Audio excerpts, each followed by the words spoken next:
Europe 1 matin. 6h, 9h, Jacques Serret. Et il est 7h10. Jacques Serret, vous recevez ce matin Jean-Christophe Couvi, qui est secrétaire national du syndicat de police unité. Bonjour Jean-Christophe Couvi. Bonjour. 90 000 policiers, gendarmes, militaires sur le terrain aujourd'hui pour cette journée du 31 décembre, dont 10 000 à Paris et en Petite Couronne. Est-ce que ces chiffres sont rassurants ou bien est-ce le signe que la situation est devenue en fait incontrôlable sur le terrain ? Écoutez, rassurant dans un sens, oui, parce que pour nous, pour travailler, c'est plus facile de travailler quand on est policier, quand on a beaucoup d'effectifs, parce qu'on peut justement occuper un peu plus le terrain, j'allais dire. Et en même temps, ça doit interpeller quand même les pouvoirs publics, parce qu'aujourd'hui, mettre 90 000 policiers sur un 31 décembre, ça interpelle aussi sur le niveau de la société et les risques qu'il peut y avoir. Alors quand je dis les risques, c'est les risques antiterroristes, parce que l'idée, c'est aussi que les personnes puissent faire la fête en toute sécurité, mais aussi d'éventuels débordements. Et donc, en gros, on a une fiche réflexe aujourd'hui où, on l'a vu d'ailleurs même depuis les JO, c'est très facile de rappeler tous les policiers, leur supprimer leur congé, leur rappel sur le travail pour les mettre sur le terrain. Et donc, comme ça, quelque part, on a un parapluie administratif. Dans quel état d'esprit on est lorsque l'on est policier, que l'on est donc ce 31 décembre et que l'on dit au revoir à sa femme, à ses enfants ce matin? État d'esprit très particulier parce qu'effectivement, on a un des seuls métiers où on ne sait pas ce qu'on va malheureusement rencontrer dans la journée ou sur notre service ou dans la nuit. Donc, on fait toujours attention à prendre un peu de temps pour notre famille. Et déjà, on a une pensée parce qu'on sait que le soir, on sera pas à leur côté en fait. Donc déjà, on a une vie un peu décalée. Vous savez, quand vous êtes policier, vous êtes là pour vous assurer que tout le monde puisse justement profiter dans de bonnes conditions. Et vous travaillez alors que les autres s'amusent.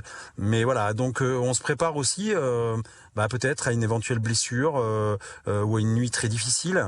Même si on a toujours un petit côté optimiste, on se dit ça serait quand même sympa si ce soir il n'y avait pas de débordement et qu'on pourrait tous passer une soirée dans la fraternité avec les citoyens, s'embrasser. Moi je l'ai vécu, où effectivement sur les Champs-Élysées par exemple, les gens à minuit se font tous la bise et puis quelques abrutis arrivent et à minuit 10 les bouteilles commencent à voler, l'alcool aidant et la drogue, les gens s'énervent et puis il y a aussi des personnes qui viennent avec des idées mal intentionnées, voilà. Mais en principe il y a quand même une fête et il faut garder cet esprit.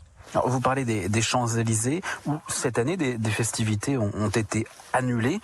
Quand on annule, c'est un geste d'autorité de la part du ministre ou bien c'est clairement un aveu de faiblesse ? Alors ça, il y a que le ministre qui pourrait y répondre. Moi, ce que je pense quand même, c'est que on a l'impression qu'aujourd'hui, effectivement, dès lors qu'on n'a pas toutes les conditions nécessaires, peut-être pour passer une bonne soirée, on préfère annuler les festivités. Et donc, du coup, c'est plus facile de dire on punit tout le monde quelque part, parce que c'est vrai que pas de festivités comme ça, déjà pas de casse, plutôt que de viser certaines personnes et de dire ceux-là, par contre, voilà, on va mettre le paquet parce que c'est hors de question qu'ils viennent gâcher la fête. Jean-Christophe Couvi, je rappelle que vous êtes secrétaire national du syndicat de police unité. Justement, et vous en parliez, cet après-midi, à 17h, il y a un match de football de la Coupe d'Afrique des Nations entre la Guinée équatoriale et l'Algérie. Or, lors du dernier match de l'Algérie, justement, on a vu des violences dans plusieurs villes de France, mortiers, dégradations, affrontements. Est-ce que aujourd'hui, c'est un peu un cocktail explosif entre ce match de l'Algérie et le Nouvel An ? Oui, mais ça fait depuis des années. Moi, quand j'ai commencé la police en 98, je me rappelle quand il y avait des matchs avec certaines équipes, notamment du Maghreb, faut le dire, et il y avait des débordements, notamment. Alors le Maroc, c'est un peu plus encadré, mais c'est vrai que les équipes récemment là, quand on l'a vu avec l'Algérie. Personnellement, en tant que policier, je trouve ça vraiment désagréable parce que on peut pas imaginer qu'on puisse faire encore une fois la fête et représenter son pays en étant fier et de tout casser. Voilà. Donc il y a vraiment un problème, à mon avis, où il faut qu'ils fassent un petit peu leur introspection, ces supporters-là, entre guillemets, parce que je pense que les vrais supporters font la différence et que certains viennent uniquement pour gâcher la fête et encore une fois pour montrer une mauvaise image de ce qui pourrait être du football. Jean-Christophe Couvy, j'aimerais que l'on parle ensemble ce matin des refus d'obtempérer, car dans la nuit du 27 au 28 décembre, dans le Finistère, à Saint-Paul-de-Léon, il y a une opération de contrôle qui a dégénéré. 7 gendarmes ont été blessés lors d'un refus d'obtempérer. C'est aussi une crainte pour cette soirée du 31 décembre, on l'imagine, pour les policiers et les gendarmes sur le terrain ce soir. On a l'impression qu'un simple contrôle aujourd'hui peut tourner au carnage. C'est ça la réalité de la France en 2025 ?